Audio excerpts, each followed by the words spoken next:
Fala galera, bem-vindos ao canal. São 5 vídeos todos os dias. Se inscreva no canal e não perca nenhum. Bem-vindos à família 171. É o maior prêmio do jornalismo do mundo. Isso foi na realidade o caso do Snowden, quando conseguimos relatar que o NSA e os aliados do governo dos Estados Unidos estavam espionando no mundo todo. E eu fiz muito reportagem naquela época, foi 2013, 2014, aqui no Brasil, primeiro com o Globo, depois com o Fantástico. Acho que fiz 5, 6, 7 reportagens com o Fantástico, porque a grande parte da história é que como o NSA estava espionando muito contra as instituições brasileiras, a população brasileira, o presidente, a Dilma, o Dilma, então Dilma, o Petrobras. Então foi uma polêmica muito grande e aqui criou uma briga, na realidade, entre o governo Obama e o governo da Dilma. O Dilma foi forçado, desmarcou um jantar muito elegante e muito chique na Casa Branca, naquela época, denunciou Obama na ONU. Disso. Então, foi uma polêmica global, mundial, porque os Estados Unidos estava espionando contra o mundo todo. E o Edward Snowden, você encontrou ele era um agente, informante da NSA, né? Ele trabalhava lá, na real, né? Ele trabalhava primeiro na CIA. Na realidade, ele queria lutar na guerra do Iraque, mas quebrou os dois pernas quando ele estava treinando, então foi rejeitado. E ele foi para a CIA, trabalhava na CIA 2, 3 anos e depois foi para o NSA.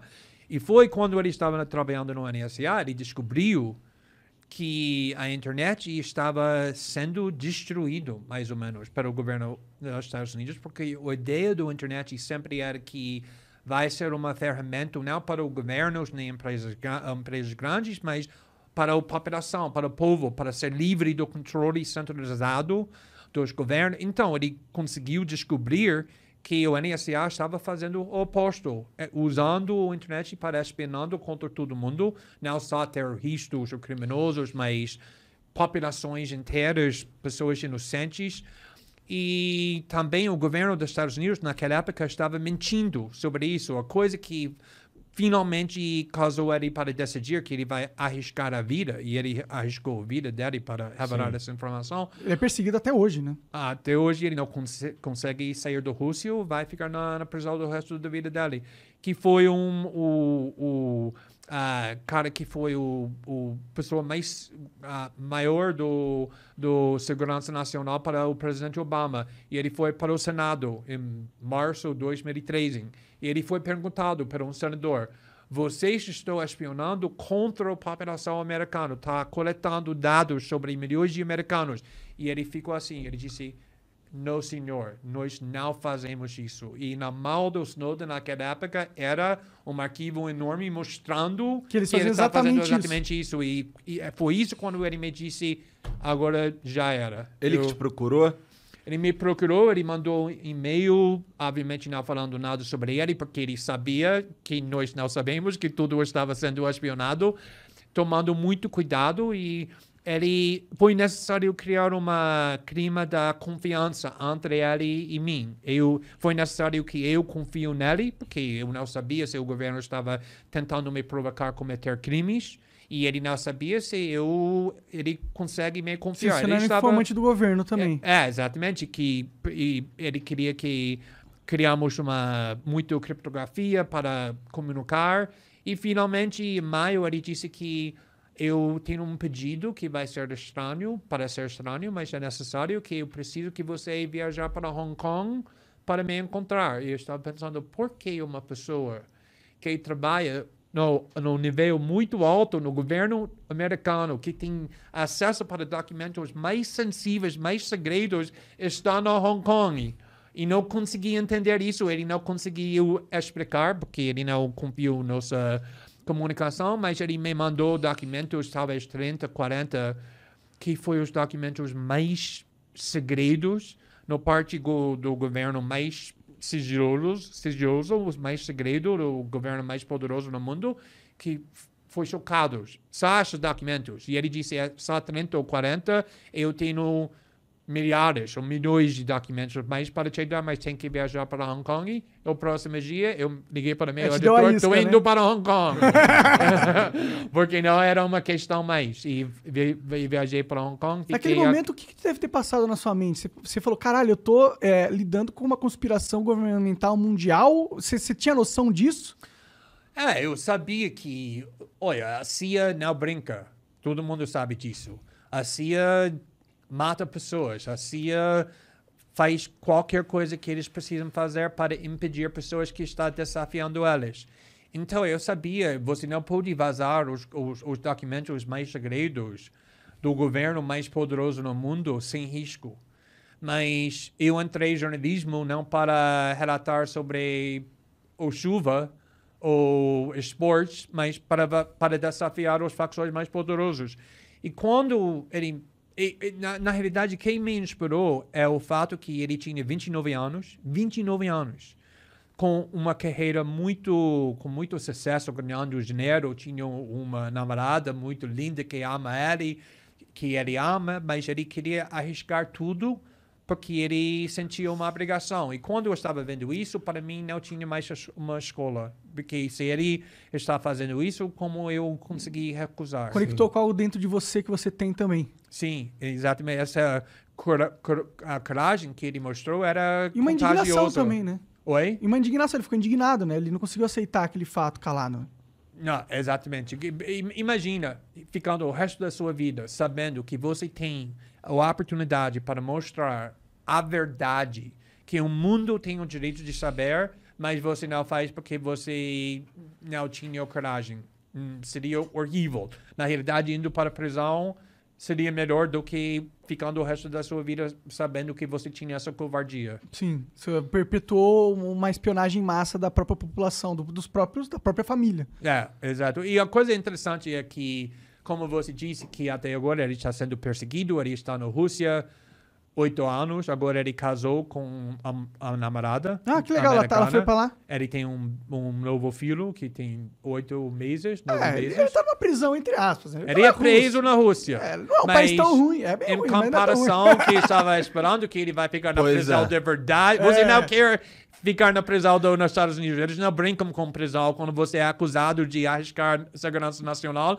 A vida dele é muito bom, mas apesar do fato que ele perdeu muito liberdade, até agora eu sempre falo que a pessoa que eu conheço que é mais tranquilo, mais feliz, mais satisfeito na vida é Edward Snowden, porque toda noite ele consegue botar a cabeça na travesseira sabendo que ele fez a coisa certa. E não tem dinheiro, não tem fama, não tem nada que pode comparar com esse valor. Sim. Mas e aí, continua a história. Você foi para Hong Kong?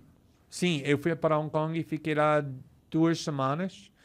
E começamos a relatar um documento depois do outro. No primeiro artigo, explodiu o mundo. Foi maior história, o maior escândalo no mundo naquela época, imediatamente. Mas ele fazia questão de você dizer que tinha sido ele? Sim, porque geralmente, quando tem uma fonte assim, por exemplo, minha fonte na Vaza Jato, ele não queria se identificar, ele queria esconder, porque ele não queria ir para a prisão. O Snowden foi tão raro, porque desde o começo ele disse, eu não quero esconder. Eu quero me identificar. Por quê? Porque eu sei que não estou fazendo nada errado. Então, eu não vou esconder. Eu vou ir para o governo e falar, você não precisa me procurar. Estou aqui. Meu nome é Edward Snowden. Fui eu que vazei esses documentos. Eu fiz isso por causa dessa raciocínio. Então, eu disse, deixa a gente ter uma semana, quando estamos relatando, antes de você se identifica, para não distrair as revelações. E depois de uma semana, eu gravei uma entrevista com ele e apresentamos ele para o mundo. E depois disso, a mídia mundial chegou no Hong Kong e me procurando ele. Tinha 200 repórteres lá fora do meu quarto com câmeras procurando ele. Onde está Edward Snowden? Como eu vou falar para eles onde ele estava. E foi uma escândalo muito grande. Sim, eu lembro, eu acompanhei na época. Sim. Foi um escândalo mundial que repercutiu em todas as mídias internacionais e na internet e não sei o quê. Porque eu acho que é um assunto que tem muito a ver com a nossa era, que é uma era da informação, da tecnologia, que hoje é possível ter esse controle e a gente tem que então discutir o que vem o controle e vem também a responsabilidade que ele acarreta. E a gente tem hoje os governos que dominam esse controle da internet, né? E é uma ferramenta muito importante para eles que pode ser usado para o autoritarismo, que é o que a gente tem que impedir, a qualquer custo. Exatamente. Porque primeiro foi interessante, porque antes de chegar no Hong Kong, eu não sabia nada sobre ele. Eu sabia que ele tinha documentos, mas eu não sabia o nome dele, eu não sabia onde ele trabalha, eu não sabia a idade dele. Então, quando eu estava conversando com ele durante naqueles meses, eu estava imaginando que essa cara tinha 65 anos, porque ele era muito sofisticado. Eu estava pensando que qualquer pessoa que tenha acesso para um arquivo assim precisa... Alta patente, é velhão, um general. E também eu estava imaginando que ele disse que estou pronto para ir para a prisão do resto da minha vida. E eu estava pensando, é muito mais fácil fazer isso quando você tem 70 anos e tem só mais 15, 20 anos, do que quando você tem 29 anos e tem mais 60 anos. Então, quando eu cheguei no Hong Kong e eu encontrei ele fez um plano muito estranho para encontrar ele. E eu vi, ele era uma moleque, ele era uma paz, como ele ele está trabalhando na loja de videogames, no shopping do LeBron, ele parece assim. Então, eu fiquei 2 dias tentando entender o motivo dele. Por que você está pronto para arriscar o resto da sua vida para essa causa, a causa abstrata, ok, é uma causa justa, mas ainda é uma causa, não é nada para você, ele não está em perigo, a família dele não está em perigo, foi um princípio.